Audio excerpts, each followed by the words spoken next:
جو دیوان الحماسہ اور الادب العربی بین عرض و نقد سے متعلق ہے. اس گھنٹے سے متعلق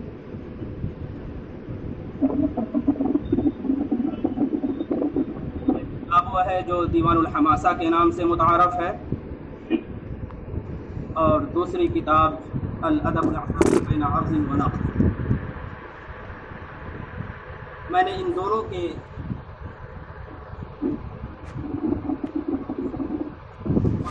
تصویریں طلباء کے ذریعے آپ تک پہنچانے کی کوشش کی. امید ہے کہ وہ پہنچ گئی ہوں گی. ایک کو مل گئی ہیں؟ جی مل گئی.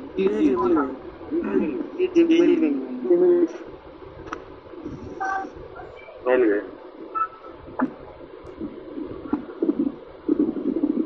ہمیں جو عالیہ ثانیہ سے طلباء آئے ہیں ان کو معلوم ہے کہ 200 اشعار عالیہ ثانیہ کے نصاب میں تھے. 200 اشعار کے بعد 201 سے لے کر اگلے 300 اشعار اس سال کے نصاب میں داخل ہیں، اور انہی کا فوٹو آپ کو دے دیا گیا ہے. اور وقال عمرو بن معدی قریب، اس میں یہ اشعار اس کی ہیں کہ لیس الجمال بمئزر فعلم وان ردیت بردا ان الجمال معادن ومناقب اورثنا مجدا.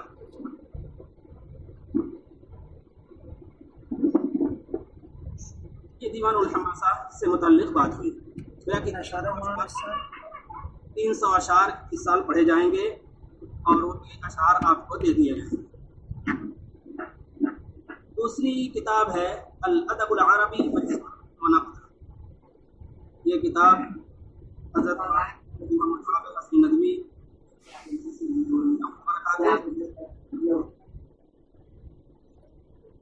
اور وہ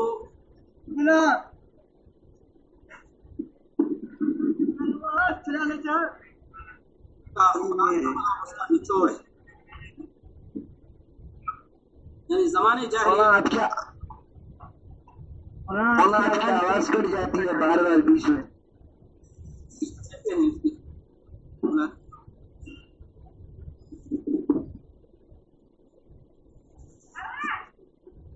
آواز آپ بالکل نہیں آ رہی ہے جی. نہیں آ رہی ہے، بالکل بھی نہیں آ رہی ہے. آپ کے یہاں کنیکشن تو نہیں ہے؟ کیسے سرور ڈاؤن تو نہیں ادھر؟ ادھر سرور ہو سکے، ادھر آواز آ رہی ہے. جی آ رہی ہے. آواز آ رہی ہے. اب آواز آ رہی ہے مولانا. آ رہی ہے. الادب العربی بین عرض و نقد، یہ حضرت مولانا محمد حافظ حسین ندوی احمد برکات ان کی کتاب ہے. محمد تنکا تو منگایا جاتا ہوں. اور یہ پتہ نہیں کون بول رہا پانچوں اتوار پر مشتمل ہے. اس کا نصاب بھی جو طے ہے وہ 86 صفحات میں ہے. اس کا بھی فوٹو آپ کو بھیج دیا گیا ہے. تو خلاصہ یہ کہ یہ دونوں کتابیں اس سال نصاب میں داخل ہیں. دیوان الحماسہ کے 300 اشعار اور الادب العربی کے 86 صفحات. ابھی میں بحث نہیں کروں گا کہ الادب العربی میں 86 صفحات یہ کس موضوع سے متعلق ہیں اور کون سا زمانہ ہے، کون سا دور ہے. وہ بات کی بات ہے، اس کی وضاحت کی جائے گی. لیکن ابھی دست یہ بات ذہن میں رکھیے، اور ہر طالب علم کو جو بھی عربی پڑھ رہا ہو یہ بات ذہن میں رکھنی چاہیے کہ انسان کو اللہ رب العزت نے زبان کا تحفہ دیا ہے، اس کا انعام دیا ہے، اس کا عطیہ دیا ہے.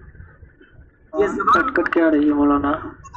ماشاء اللہ ماشاء اللہ ماشاء اللہ. یہ زبان کی صفت جو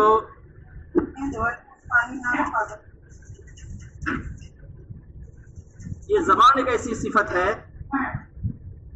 جو انسان کو تمام مخلوقات سے ممتاز کرتی ہے. اس کی اہمیت پانے کے لیے سورہ رحمان کی ابتدائی چند آیتیں پڑھیے. واضح کیا ہے الرحمن علم القرآن खलक़ल इंसान अल्लमहुल बयान। ये दिखने में 4 आयतें हैं, लेकिन देखा जाए तो 4 आला सिफात हैं जो अल्लाह रब्बुल इज़्ज़त ने इनमें जिक्र फरमाई है। रहमत के बारे में ये बात मालूम होनी चाहिए कि अल्लाह ताला की आला तरीन जरिए से वो उन पर रहम फरमाता है। अर्रहमान, बहुत ज्यादा रहम करने वाला। और ये नुक्ता भी जिक्र कर दूं कि हम जब बिस्मिल्लाहिर्रहमानिर्रहीम कहते हैं तो रहमान भी आया और रहीम भी आया है। रहमान आया है, रहीम की क्या जरूरत है? कोई जरूरत नहीं थी। लेकिन जब माने पर गौर किए जाएंगे तो मालूम होगा कि रहमान का मतलब यह है कि अल्लाह ताला उन पर भी रहम करता है जो उसको मानते हैं, जो उसके साथ इताअत का मामला करते हैं, और अल्लाह ताला उन पर भी रहम करता है जो उसके साथ कुफ्र और इनाद और सरकशी का मामला करते हैं। गोया कि दोनों पर अल्लाह रब्बुल इज़्ज़त रहम का मामला करने वाला है। कुल्लन नुमिद्दु हाउलाइ व हाउलाइ मिन अताइ रब्बिक व मा काना अताउ रब्बिका महज़ूरा। हम इनको भी देते हैं और देते हैं आपके रब की रहमत और आपके रब की बख्शिश को, और हमारी आपके रब पर पाबंदी नहीं है। ये रहमान है जिसमें दोनों शामिल हैं, चाहे मानने वाले हों ना मानने वाले हों, दोनों को अल्लाह ताला देता है। और रहीम का मतलब ये है कि अल्लाह ताला खास बंदों, खास मानने वालों पर जो इनामात करते हैं वो उसके अंदर शामिल है। तो ये रहमान एक आला सिफत है जिसमें सारे लोग शामिल हैं। ये रहमत आला सिफत है। इसी तरह से कुरान अल्लाह ताला की अजीम किताब है और तमाम किताबों का खुलासा है और निचोड़ है। तौरात में क्या कहा गया, ज़बूर में क्या कहा गया, सूफ़े इब्राहिम में क्या कहा गया, सहीफ़े नूह में क्या कहा गया, सहीफ़े मूसा में क्या कहा गया, और तमाम कदीम किताबों में जो कुछ कहा गया है उन तमाम को अगर देखना हो तो फिर कुरान करीम को उठाइए और पढ़ते हुए चले जाइए। तो ये कुरान एक जामे किताब है जो तमाम किताबों के मज़ामीन का खुलासा पेश करती है। तीसरी सिफत जो अल्लाह ताला ने इन आयतों में बयान की वो इंसान है। इंसान तमाम मखलूक़ात में अशरफुल मखलूक़ात है। गोया कि बज़्म कौनैन को इसी इंसान के लिए सजाया गया, फिर इंसान को भेजा गया। तो ये इंसान इस एतबार से मुमताज़ है और अल्लाह रब्बुल इज़्ज़त ने इसके लिए तमाम चीज़ों को पैदा किया है। उसके बाद बात है अल्लमहुल बयान। बयान का मतलब होता है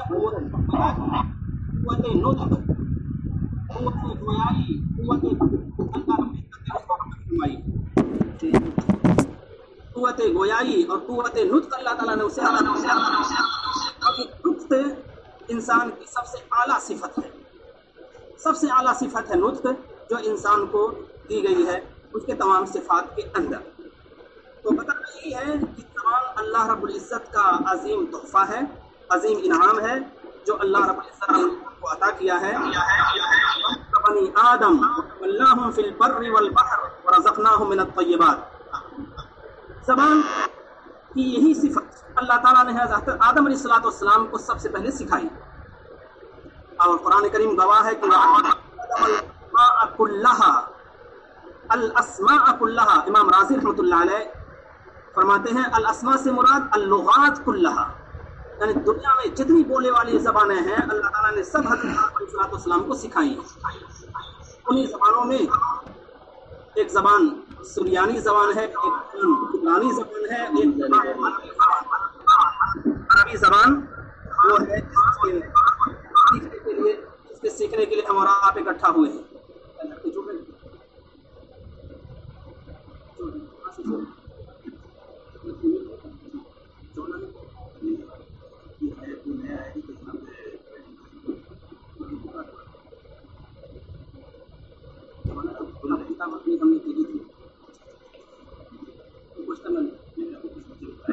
आवाज कट रही है, आवाज साफ आ रही है? आवाज साफ नहीं आ रही है। मौलाना आवाज बिल्कुल साफ आ रही है आपकी, और जिनको आवाज साफ नहीं आ रही उनके खुद के मोबाइल की प्रॉब्लम है। पूरा है, भरपूर है, सारे इंतजाम किए गए हैं। आवाज बिल्कुल साफ आ रही है। कुछ तो हो सकता दुश्वारी हो और दूरी का भी तो असर पड़ता है, तो गुर्बत का असर तो होता ही है। चलिए सुनिए। नहीं आ रही है ना आपकी आवाज बिल्कुल साफ आ रही है, लेकिन जिन्होंने म्यूट नहीं किया है उनकी आवाज मिक्स हो जाती है, इसलिए आपकी आवाज साफ नहीं आ पाती। बिल्कुल आवाज नहीं आ रही, आपकी सिर्फ आपको मुंह दिखाई दे रहा है। आगे बढ़िए। زبانوں میں تمام زبانوں میں عربی زبان بڑی اہمیت کی حامل ہے. اس کی چند خصوصیات کا میں یہاں تذکرہ کرتا ہوں. وہ قدیم ترین زبان سب سے پرانی زبان ہے. انگریزی کے بارے میں، فرانسیسی کے بارے میں، اسپینی کے بارے میں محققین نے لکھا ہے کہ زیادہ سے زیادہ 7 صدی یا 8 صدی کا معاملہ ہے. اور ایک طویل زمانے سے یہ زبان پائی جا رہی ہے اور اللہ رب العزت کا تو یہ اور زبان پائیدار ہو گئی اور مستحکم ہو گئی. تو علامت عربی زبان کا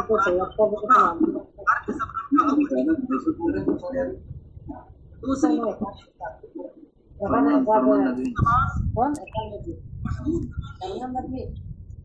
محدود زبان نہیں ہے بلکہ لامحدود زبان ہے.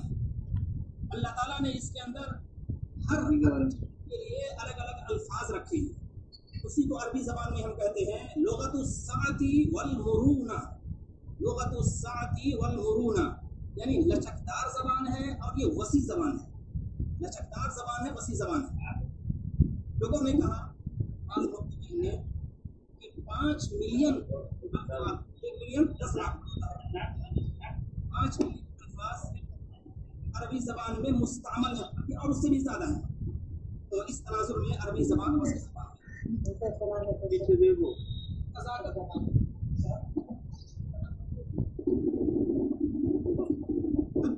بچنے کے لیے آپ کی آواز کٹ رہی ہے بیچ بیچ میں. ٹھیک شروع کر. اس حقیقت کو سمجھنے کے لیے آپ کی آواز کٹ رہی ہے. صحیح آ رہی ہے آپ کی آواز. مولانا کی آواز آئے گی نا.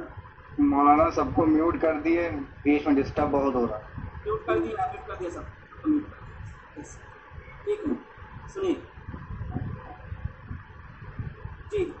بسم اللہ. تو عربی زبان یہ وسیع زبان ہے اور یہ لچکدار زبان ہے. میں بتاؤں آپ کو کہ ایک پیاس کا لفظ ہے. پیاس ایک پانی کی پیاس ہوتی ہے، ایک علم کی پیاس ہوتی ہے اور ایک محبت کی پیاس ہوتی ہے. اس کے لیے عربی زبان میں 5 الفاظ ہیں. نمبر 1 الظما. ظما یزمع ظمأن یہ لفظ استعمال ہوتا ہے، معلوم ہے. عطشا یہ لفظ استعمال ہوتا ہے، عطشن یہ بھی استعمال ہوتا ہے. قوام کا لفظ ایک استعمال ہوتا ہے، قیام کا لفظ استعمال ہوتا ہے، صدا کا لفظ استعمال ہوتا ہے، بل الصدا. یہ 5 الفاظ ہوئے صرف پیاس کے لیے ہیں. اس کا مطلب یہ ہے کہ اب دیکھنا پڑے گا کہ کون سی پیاس ہے. یہ جسمانی پیاس جو پانی کی پیاس ہے وہ یہاں مراد ہے، یا عشق کی پیاس ہے، علم کی پیاس ہے، یا اور کوئی پیاس ہے، اس کے لیے لفظ استعمال کیا جاتا ہے. الظما ہے، العطش ہے، القوام ہے، القیام ہے، الصدا ہے. اس سے اندازہ لگایا جا سکتا ہے. اچھا اور آگے بڑھیے. شیر جو جانور ہے، شیر، اس کے بارے میں بلاغت الواضح اگر آپ نے پڑھی ہے تو اس میں کئی الفاظ آتے ہیں. لیس ایک لفظ آتا ہے، اسد ایک لفظ آتا ہے، اسامہ ایک لفظ آتا ہے، زبر ایک لفظ آتا ہے، زیغم ایک لفظ آتا ہے، زرغام ایک لفظ آتا ہے. یہ تمام شعر کے ہیں. اب شعر کی جو خصوصیات ہیں اس کے لحاظ سے یہ الفاظ بدلتے رہیں گے اور اس کے معنی الگ الگ ہوں گے. اسی وجہ سے کہا گیا ہے کہ عربی زبان میں کوئی لفظ مترادف نہیں ہے، کوئی نہ کوئی باریک فرق ضرور موجود ہے.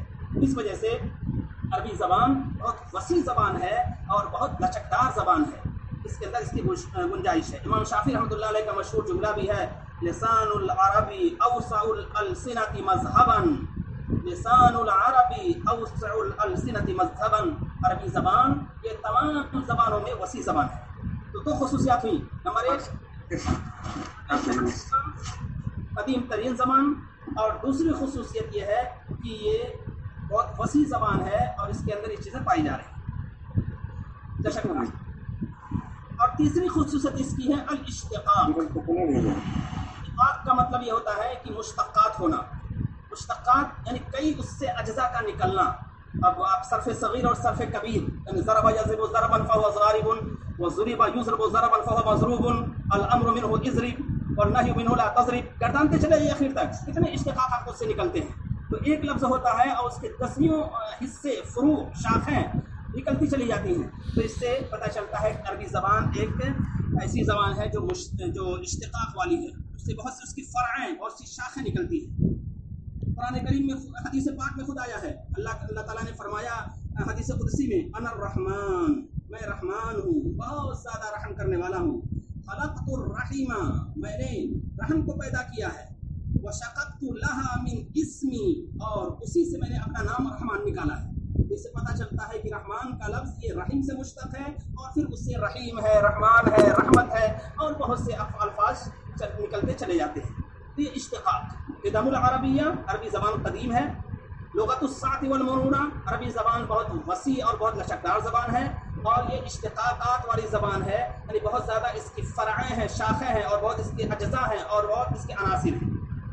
ایک چوتھی خصوصیت اس عربی زبان کی یہ ہے کہ بیک وقت دو چیزیں پائی جاتی ہیں، یا دو معنی اس کے اندر پائے جاتے ہیں. لفظ ایک ہے، معنی ایک ہے. لفظ ایک ہے لیکن معنی دو ہو جاتے ہیں. اب اس سلسلے میں آپ یاد رکھیں کہ ساعہ کا لفظ ہے، ساعہ کے معنی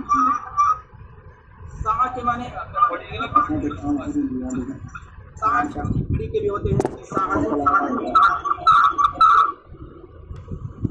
جز اور کم وقت کے معنی بھی ہوتے ہیں، یعنی ادنا جز اور سیکنڈ کے معنی بھی ہوتے ہیں. جس دن قیامت قائم ہوگی، جس دن قیامت ختم ہوگی، یقسم المجرمون، مجرم قسم کھائیں گے، ما لبثوا غیر الساعہ، کہ وہ ایک پل بھی دنیا میں نہیں ٹھہرے. تو ایک جگہ ساعہ قیامت کے معنی میں ہے، اور ایک جگہ ساعہ یہ پتھر کے معنی میں ہے. اسی سے لازم لگائیے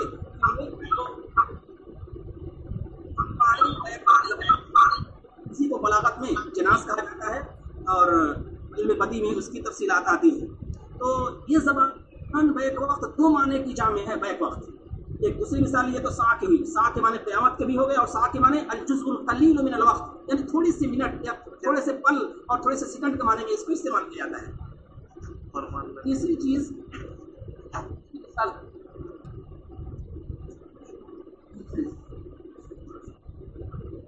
ایک اعلان ابھی دفتر سے آیا ہے، ایک اعلان دفتر سے آیا ہے کہ کل سے انشاءاللہ 9 بجے سے کلاس شروع کریں گے. 9:40 سے ترتیب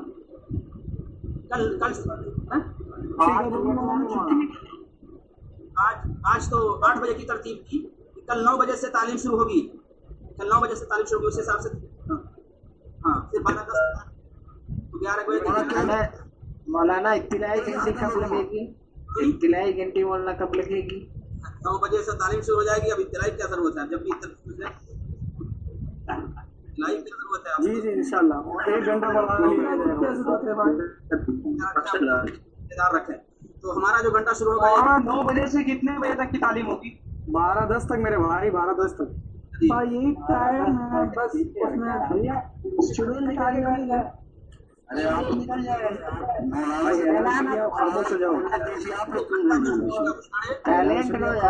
بھائی خاموش ہو جاؤ، مولانا کو سننے دو. بسم اللہ. دوسری مثال قیامت کے بھی ہوتے ہیں اور پل بھر کے بھی ہوتے ہیں. 12 بجے تک پڑھائی ہوگی. آواز نہیں آ رہی. جلل کا لفظ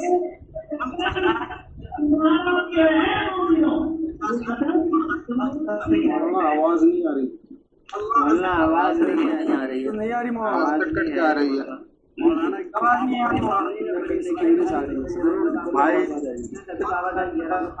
آواز کیسے آئے گی؟ آپ سب چپ کو رہو گے تبھی تو آواز آئے گی، ورنہ کیسے بولنا کی آواز آئے گی؟ خاموش رہو. میوٹ کر دیے. میوٹ کر دیا ہے، پہلے ہی میوٹ کر دیا.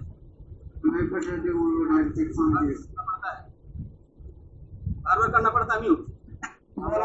ہم انمیوٹ کر دیتے ہیں نا پھر سے، تو اس لیے ایک بار پھر سے کر دیا میوٹ ایوری ون. دوسرا لفظ ہے اللہ عز و جل. عز کے معنی ہوتے ہیں عزت ہونا، طاقتور ہونا، اور جل کے معنی ہوتے ہیں بزرگ ہونا. بزرگ مطلب عظیم ہونا. جل یہ عظیم ہونے کے معنی میں ہے. لیکن یہی لفظ آپ کو سیرت کا ایک واقعہ یاد ہوگا کہ ایک انصاریہ تھیں جن کے شوہر بھی شہید ہو گئے تھے، جن کے بھائی بھی شہید ہو گئے تھے، جن کے لڑکے بھی شہید ہو گئے تھے. بڑی بےتابانہ انداز میں جناب رسول پاک صلی اللہ علیہ وسلم کی خیریت معلوم کر رہی تھیں. جب ان سے کہا گیا کہ اللہ کے رسول صلی اللہ علیہ وسلم بہت اچھے ہیں، تو انہوں نے جو جملہ دہرایا یہ تھا کہ کل مصیبت بعدک جلل یا رسول اللہ. کل مصیبت بعدک جلل یا رسول اللہ. تو जलल के माने यहाँ हेश के हैं, मामूली के हैं, थोड़े के हैं। तो वहाँ अज्जा के माने बहुत अजीम के होना, बड़ा होना और ताकतवर होने के माने में था, और यहाँ थोड़े के माने है। इसी कहा जाता है कि मुतज़ाद मानी अरबी ज़बान में पाए जाते हैं। अब सियाक से हम तय करेंगे कि कौन से माने कहाँ मुराद लिए जाएंगे। इस वजह से अरबी ज़बान की नज़ाकत बढ़ जाती है। तो इस नज़ाकत को समझने के लिए अरबी ज़बान को बड़ी गहराई और गिराई से पढ़ना पड़ेगा, तभी जाके एक तीसरी मिसाल, दो मिसालें हुई, सा और दूसरे जल्ला। एक तीसरी मिसाल, अज़्ज़ा ताज़ीर का लफ्ज़ है, ताज़ीर, ताज़ीरात, ताज़ीरात हिंद उर्दू भी इस्तेमाल करते हैं, और ताज़ीर का लफ्ज़ भी इस्तेमाल करते हैं सज़ा के माने में। सज़ा, सज़ा के माने में इस लफ्ज़ का इस्तेमाल होता है। लेकिन कुरान करीम ने अज़्ज़रा युअज़्ज़िरु ताज़ीर के माने तक़वियत पहुँचाने के माने में इस्तेमाल किया है। वअज़्ज़रूहु वनसरूहु वत्तबअु अन्नूर अल्लज़ी उन्ज़िला मअहु। अज़्ज़रा के माने वहाँ तक़वियत पहुँचाना, और यही लफ्ज़ अरबी ज़बान ही में ताज़ीर, अज़्ज़रा युअज़्ज़िरु ताज़ीर, ताज़ीरात के माने में ये सज़ा के माने में इस्तेमाल होता है। तो इस तरह से अरबी ज़बान के अंदर मुतज़ाद मानी पाए जाते हैं, और मुतज़ाद मानी के पाए जाने की वजह से इसकी नज़ाकत बढ़ जाती है। तो ये चौथी खुसूसियत हुई। फिर दोहरा देता हूँ एक बार कि पहली खुसूसियत थी अरबी ज़बान का कदीम तरीन होना, यानी बहुत पुरानी ज़बान है, फ्रांसीसी के मुकाबले में, अंग्रेज़ी के मुकाबले में, स्पेनी के मुकाबले में। और दूसरी खुसूसियत यह है कि ये बहुत वसी और बहुत लचकदार ज़बान है, यानी बहुत ज़्यादा अल्फाज इसके अंदर हैं, और हर चीज़ के लिए अलग अलग अल्फाज हैं, बल्कि जुज़वी इख्तिलाफात भी इसके, जुज़वी माने के इख्तिलाफ भी पाया जाता है। और तीसरी चीज़ ये है कि इश्तिक़ाक़, इश्तिक़ाक़ का मतलब है कि बहुत से फ़ुरू और बहुत सी शाखें इसके अंदर से निकलती हैं। और चौथी चीज़ ये कि अल-जम्उ बैन अज़्ज़िद्दैन, यानी मुतज़ाद मानी पाए जाते हैं, एक लफ्ज़ है लेकिन दो माने बैगोत उसके पाए जाते हैं। और एक आखिरी खुसूसियत, जो पांचवी खुसूसियत है, वो ये है कि ये कुरान करीम की ज़बान है। दुनिया की कोई ज़बान ऐसी नहीं जो अल्लाह रब्बुल इज़्ज़त के कलाम की इस वक्त हामिल हो, जिस तरह से कुरान करीम के लिए अल्लाह ताला ने अरबी ज़बान को मुसख्खर किया है। इस तनाज़ुर में ये 5 खुसूसियात हैं। इन 5 खुसूसियात को देखते हुए जनाब मोहम्मद रसूलुल्लाह सल्लल्लाहु अलैहि वसल्लम का ये इरशाद याद रखना चाहिए, तअल्लमुल अरबिय्या फ़इन्नहा मिन दीनिकुम। देखो, अरबी ज़बान सीखना, क्योंकि इसका ताल्लुक हमारे दीन से है। तअल्लमुल अरबिय्या फ़इन्नहा मिन दीनिकुम, अरबी ज़बान सीखना, इसका ताल्लुक तुम्हारे दीन से है। और दीन से जब ताल्लुक हो तो उसकी हैसियत मजहबी हो जाती है, अकायदी हो जाती है, और फिर इंसान का जज्बा और उसके अक्ल दोनों उसके साथ जुड़ जाते हैं। और तीसरा पॉइंट, दूसरी हदीस में है तअल्लमुल अरबी, सीखो, तअल्लमुल अरबिय्या, अरबी ज़बान सीखो, फ़इन्नी अरबियुन, क्यों सीखो? क्योंकि मैं अरबी हूँ। रसूल पाक सल्लल्लाहु अलैहि वसल्लम ने फरमाया, मैं अरबी हूँ। व कलामुल्लाहि अरबियुन, और अल्लाह का कलाम भी अरबी ज़बान में है, यानी कुरान अरबी ज़बान में है, इस वजह से भी अरबी सीखो। यानी एक निस्बत रसूल पाक की, दूसरी निस्बत किताब इलाही की, और तीसरी निस्बत व लुग़तु अहलिल जन्नति अरबिय्या, और अरबों की, जो जन्नतियों की ज़बान है वो भी अरबी है। इस तनाज़ुर में तुम अरबी सीखो। इन्हीं चीज़ों की बुनियाद पर अल्लामा इब्न तैमिया रहमतुल्लाह अलैह कहते हैं कि अरबी ज़बान का सीखना ये फ़र्ज़ ऐन है। अरबी ज़बान का सीखना ये फ़र्ज़ ऐन है। फ़र्ज़ ऐन जिस तरह से और चीज़ें फ़राइज़ में दाखिल हैं, इसे फ़र्ज़ ऐन क्यों? इसके ज़रिए, इसके सीखे बगैर ना हमारी नमाज मुकम्मल हो सकती है और ना हमारी दीगर इबादतें मुकम्मल हो सकती हैं। अगर किसी को सूरह फातिहा याद नहीं है और वो उसका तर्जुमा नमाज में पढ़ रहा है, तो क्या उसकी नमाज हो जाएगी? बिल्कुल उसकी नमाज नहीं होगी। इसी तरह से किसी कुरान की सूरतें नहीं याद है और उसका तर्जुमा वो कुरान करीम का तर्जुमा पढ़ रहा है नमाज में, तो फिर उसकी नमाज नहीं होगी। तो इस तनाज़ुर में अरबी ज़बान का इतना सीखना तो बहुत ज़रूरी है जिसके ज़रिए से उसकी इबादतें सही हो सकें, और मज़ीद उसके अंदर जो अहकाम, जो मामलात और जो सारी चीज़ें हैं उनको जानने के लिए अरबी ज़बान में तफ़क्कुह, यानी उसकी गहराई में जाना ज़रूरी है, ताकि इंसान हर एतबार से उससे इस्तिफ़ादा कर सके। अब आइए कि जब ज़बान का सीखना फ़र्ज़ हो गया और ये ज़रूरी हो गया, तो ऐसे मौके पर ये ज़रूरी है कि हम ये जानें कि कैसे ज़बान सीखेंगे। ज़बान सीखने के 4 दर्जे हैं। ज़बान सीखने के 4 दर्जे हैं। कोई भी ज़बान हो, चाहे अंग्रेज़ी हो, चाहे अरबी हो, चाहे उर्दू हो, चाहे फ़ारसी हो, चाहे लातीनी हो, चाहे और कोई ज़बान हो, उसके सीखने के 4 दर्जे हैं। सबसे पहले ये है कि ज़बान वालों को इंसान सुने। ज़बान अस्समाउ, सुनना। जब इंसान सुनेगा कि ज़बान को कैसे बोला जाता है, तो फिर वो ज़बान उसे आ जाएगी। बच्चा जब छोटा होता है, बच्चा अपने इब्तदाई मरहले में वो अपने माँ बाप को बोलते हुए सीखता है, फिर वो सीखना शुरू कर देता है और रफ्ता रफ्ता उसी तरह बोलने लगता है। तो सबसे पहले अस्समा यानी सुनना ज़रूरी है। फिर उसके बाद मरहला है बोलना। इंसान जब तक ज़बान नहीं हिलाएगा तब तक सिर्फ सुनना काफ़ी नहीं बल्कि उसको बोलना भी पड़ेगा। तो जो बोलने का मरहला है ये उसके ज़रिए से भी ये ज़बान सीखी जा सकती है। और तीसरा मरहला ये है कि पढ़ना, ज़बान से उसे दोहराना पड़ेगा, बार बार उसे दोहराना पड़ेगा, तब ये ज़बान आएगी और उसके बगैर ये ज़बान नहीं आ सकती है। तो सुनना हुआ, बोलना हुआ, पढ़ना हुआ। और चौथी चीज़ हुई कि लिखना, अल-किताबा यानी लिखना। जब तक इंसान लिखेगा नहीं तो उस वक्त तक वो अरबी किसी भी ज़बान को नहीं सीख सकता है। तो चाहे सुनना हो, चाहे बोलना हो, चाहे पढ़ना हो, चाहे लिखना हो, इसी को अरबी में कहते हैं अस्समाउ, अस्समाउ, अन्नुत्कु, अल-क़िराअतु, अस्समाउ, अन्नुत्कु, अल-क़िराअतु, अल-किताबतु। अस्समाउ, अन्नुत्कु, अल-क़िराअतु, अल-क़िराअतु, अल-किताबतु। ये 4 मरहले हैं। तो ये 4 मरहले हैं, इन चारों का अपनी इस तरतीब में लिहाज रखना ज़रूरी है। अगर हम चारों का अपनी इस तरतीब में लिहाज नहीं रखते हैं तो फिर गोया कि हम सही तौर पर अरबी ज़बान के सीखने के वसाइल से फ़ायदा नहीं उठा रहे हैं। हज़रत नादिम साहब दामत बरकातुहू फरमाया करते हैं कि नदवे में अल्लाह ताला ने चारों इंतज़ामात कर दिए हैं। जो इंशा के घंटे होते हैं उसमें लिखने की तरतीब बता दी जाती है। दर्जे जो होते हैं उसमें पढ़ने की तरतीब बता दी जाती है। और उसी में सुनने की भी तरतीब होती है। असाज़ा से इंसान सुनता है, फिर उसी तरह से बोलने की कोशिश करता है। और इसी तरह से पढ़ना हुआ, सुनना हुआ, लिखना हुआ, बोलना हुआ। और सकाफती सरगर्मियाँ जब होती हैं तो उसमें इंसान नादी में हिस्सा लेता है या दीगर प्रोग्रामों में हिस्सा लेता है। ज़बान के हवाले से कम होती चली जाती है। ये सारे वसाइल ज़बान के ताल्लुक से, ख़ास तौर से अरबी ज़बान के ताल्लुक से नदवे में और दारुल उलूम में या उसके तमाम मुलाक़ा मदारिस में जमा कर दिए गए हैं। अब शर्त यह है कि हम इससे किस तरह इस्तिफ़ादा करते हैं। तो उसी ज़बान के सीखने में एक बुनियादी चीज़ ये है कि हम अहले ज़बान का कलाम पढ़ें। अहले ज़बान का कलाम पढ़ें। तो अहले ज़बान का कलाम पढ़ना ये भी बुनियादी ज़रूरत है। अहले ज़बान कौन? हम अरबी सीख रहे हैं तो सबसे पहले जो अरब के अफराद हैं उनका कलाम पढ़ेंगे तो फिर हमें अरबी आएगी। अब ये हमासा का जो सिलसिला है ये खालिस अरबी अशार हैं जो अव्वलीन अरबों ने कहे।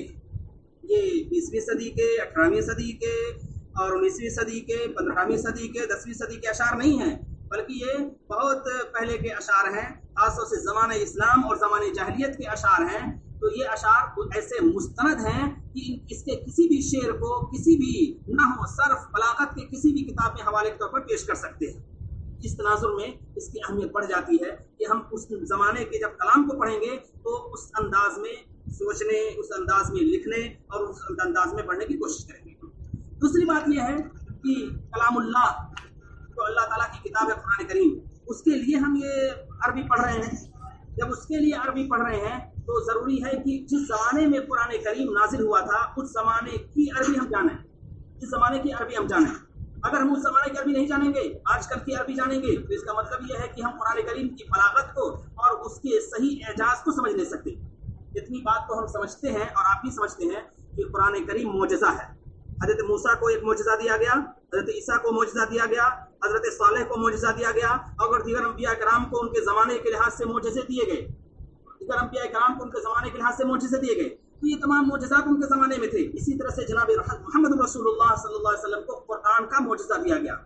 मतलब क्या हुआ? मतलब ये हुआ कि इस ज़माने में ज़बान और अदब का मियार बहुत बढ़ा हुआ था। तो अल्लाह ताला ने यह फरमाया कि इस वक्त हज़रत मूसा की असा का मोजज़ा काफ़ी नहीं होगा और हज़रत ईसा की तबावत का मोजज़ा काफ़ी नहीं होगा, सलाम की मोजज़ा काफ़ी नहीं होगा, बल्कि इस वक्त मोजज़ा जो होगा वो यही होगा कि अल्लाह का कलाम ऐसा नाजिल हो कि जो ज़बान वो उसको सुनकर हक्का बक्का रह जाए। चुनांचे जब कुरान करीम नाजिल हुआ और रसूल पाक सल्लल्लाहु अलैहि वसल्लम ने उसको पढ़ना शुरू किया तो फिर जो ज़बान के माहिरीन थे और जो फसाह बलगा थे, जब उन्होंने कुरान करीम को सुना तो फिर कहने वाले ने कहा, कहने वाले ने कहा इन्ना लहू लतलावा, ऐसी ताजगी है, व इन्ना लहू लहलावा, ऐसी मिठास है, व इन्ना आलाहु लमुस्मिरुन, फलदार है उसका बालाई हिस्सा, व इन्ना अस्फलहु लमुग़दिकुन, और इसका जो ज़ेरी हिस्सा है वो तह के अंदर घुसा हुआ है। وَإِنَّهُ يَعْلُو وَلَا يُعْلَى عَلَيْهِ، اور ایک ایسی چیز ہے جو سربلند ہو کر رہے گی۔ خود دشمنوں نے گواہی دی کہ یہ زبان کسی انسان کی بنائی ہوئی نہیں ہے، یہ کلام کسی انسان کا بنایا ہوا نہیں ہے، بلکہ اللہ تعالیٰ کی طرف سے نازل ہوا ہے۔ اس سے اندازہ لگایا جا سکتا ہے کہ قرآن کریم اللہ کا کلام ہے، اور ان لوگوں نے جو الزامات لگائے کہ محمد صلی اللہ علیہ محمد نے کسی مکے کے کسی شخص سے سیکھ لیے ہیں، یہ بالکل جھوٹی اور بے بنیاد بات ہے۔ میں بتانا یہ چاہتا ہوں کہ ہمیں دیوان حماسہ پڑھنے کی ضرورت کیوں پیش آ رہی ہے، کیوں ہم آج کی عربی نہ پڑھ لیں، جس سے آج کے زمانے میں عربی پڑھ کے اقوام متحدہ کے اندر جو زبان داخل ہے، عربی زبان بھی داخل ہے، 6 زبانیں ہیں، اس میں عربی زبان بھی داخل ہے، وہ زبان ہمیں جاننی چاہیے، جو لیٹسٹ زبان ہے، ثقافتی زبان ہے، وہی کافی ہمارے لیے ہو، اور ہم اس وقت کی زبانیں جاننے کی کوئی ضرورت نہ ہو۔ تو اس کا جواب یہ ہے کہ جب تک ہم قرآن کے نزول کے زمانے کی زبان نہیں جانیں گے، قرآن کے نزول کے زمانے کی زبان نہیں جانیں گے، اس وقت تک ہم صحیح طور پر قرآن کی بلاغت کو نہیں سمجھ سکیں گے۔ قرآن نے چیلنج کیا ہے نا، اور اس نے کہا ہے لَإِنِ اجْتَمَعَتِ الْإِنسُ وَالْجِنُّ عَلَىٰ أَن يَأْتُوا بِمِثْلِ هَٰذَا الْقُرْآنِ لَا يَأْتُونَ بِمِثْلِهِ وَلَوْ كَانَ بَعْضُهُمْ لِبَعْضٍ ظَهِيرًا، اگر جمع کہ اس جیسے قرآن لے آئیں تو نہیں لا سکتے، اگرچہ وہ تمام ایک دوسرے کے معاون ہو جائیں۔ اس جیسا قرآن نہیں لا سکتے، 10 سورتیں نہیں لا سکتے، 10 آیتیں نہیں لا سکتے، بلکہ ایک آیت بھی نہیں لا سکتے۔ بعض لوگوں نے اس زمانے میں تک بندی کی اور کوشش کی تو یہ کہا کہ اِنَّا أَعْطَيْنَاكَ الْكَوْثَرَ فَصَلِّ لِرَبِّكَ وَانْحَرْ إِنَّ شَانِئَكَ هُوَ الْأَبْتَرُ مَا هَٰذَا قَوْلُ الْبَشَرِ مَا هَٰذَا قَوْلُ الْبَشَرِ۔ بس اس کے بعد انہیں جرأت نہیں ہو سکی کچھ کہہ سکے۔ ایک نے تک بندی کی، ایک نے تک بندی کی سورہ فیل دیکھیے کتنی عبرت آموز صورت ہے، جس میں ایک واقعہ بھی ہے اور عبرت کا سامان بھی ہے۔ أَلَمْ تَرَ كَيْفَ فَعَلَ رَبُّكَ بِأَصْحَابِ الْفِيلِ أَلَمْ يَجْعَلْ كَيْدَهُمْ فِي تَضْلِيلٍ وَأَرْسَلَ عَلَيْهِمْ طَيْرًا أَبَابِيلَ تَرْمِيهِم بِحِجَارَةٍ مِّن سِجِّيلٍ فَجَعَلَهُمْ كَعَصْفٍ مَّأْكُولٍ۔ عبرت ہے جو اللہ تعالیٰ نے رسول پاک صلی اللہ علیہ وسلم پر اتاری ہے۔ لوگوں نے تک بندی کی اور کہا کہ ہم بھی اس طرح ایک بیان کر سکتے ہیں۔ الفیل والفیل وما ادراک ما الفیل له طویل وله ذنب، اس طرح کی یعنی صرف تک بندی ہے اور صرف ایک حقیقت کا اظہار ہے، کوئی پیغام نہیں ہے۔ اور قرآن کریم حقیقت کا اظہار بھی کرتا ہے، پیغام بھی دیتا ہے، اور زبان کے لیے مٹھاس بھی اور حلاوت بھی پیدا کرتا ہے، اور نسلوں کی تربیت کا کام کرتا ہے۔ تو اس طرح سے کہاں انسان کا کلام اور کہاں اللہ رب العزت کا کلام۔ تو قرآن کریم کی بلاغت کو سمجھنے کے لیے، قرآن کریم کے اعجاز کو جاننے کے لیے، قرآن کریم کی حقیقت کو سمجھنے کے لیے ضروری ہے کہ ہم اشاعت عرب کا اور عربی زبان کے جو اولین مصادر ہیں، سرچشمے ہیں، ان کا ہم مطالعہ کریں اور اس کو جانیں۔ اگر ہم نے جان لیا اس زمانے کی حقیقت کو تو پھر ہم قرآن کریم پر ہمارا ایمان، ہمارا اعتماد کبھی کمزور نہیں ہوگا، کیونکہ قرآن کریم کے حوالے سے چیلنجز برابر پیدا ہوتے رہیں گے۔ ایسا نہیں ہے کہ چیلنجز ختم ہو گئے، وہ چیلنجز برابر پیدا ہوتے رہیں گے۔ تو ضرورت یہ بھی ہے، ایک وجہ یہ بھی ہے کہ ہم قرآن کریم کی بلاغت کو سمجھیں، اور اس کے لیے بنیادی شرط یہ ہے کہ اس زمانے میں جو اشعار پائے جاتے تھے، جو چیزیں پائی جاتی تھی، اس کو ہم جاننے کی کوشش کریں۔ یہ چند باتیں تھیں جو آپ کے سامنے ذکر کی گئیں، اور بقیہ بات کرتے ہیں کل انشاءاللہ بتائیں گی۔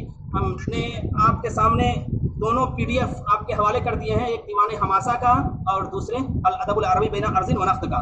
ایک اور چیز ہمارے سامنے موجود ہے، اور ہم نے اس کا بھی PDF دے دیا تھا ایک طالب علم کو، پتہ نہیں، جس میں ابو تمام حبیب بن اوس طائی، ابو تمام حبیب بن اوس طائی کا 1.5 صفحے میں ترجمہ یعنی اس کی سوانح عمری موجود ہے۔ اسی طرح سے میزات و دیوان الحماسہ و سبب تالیفہ، میزات و دیوان الحماسہ و سبب تالیفہ، یہ بھی 2 صفحے موجود ہے۔ تو یہ دونوں چیزیں آپ حاصل کر لیں اپنے ساتھیوں سے، میں نے حوالے کر دی ہیں، تو انشاءاللہ اس کا مطالعہ کر لیں گے تو کل اس کی روشنی میں کچھ باتیں ذکر کر کے حوالے کرنی ہے، کیسے پتہ لگے گا؟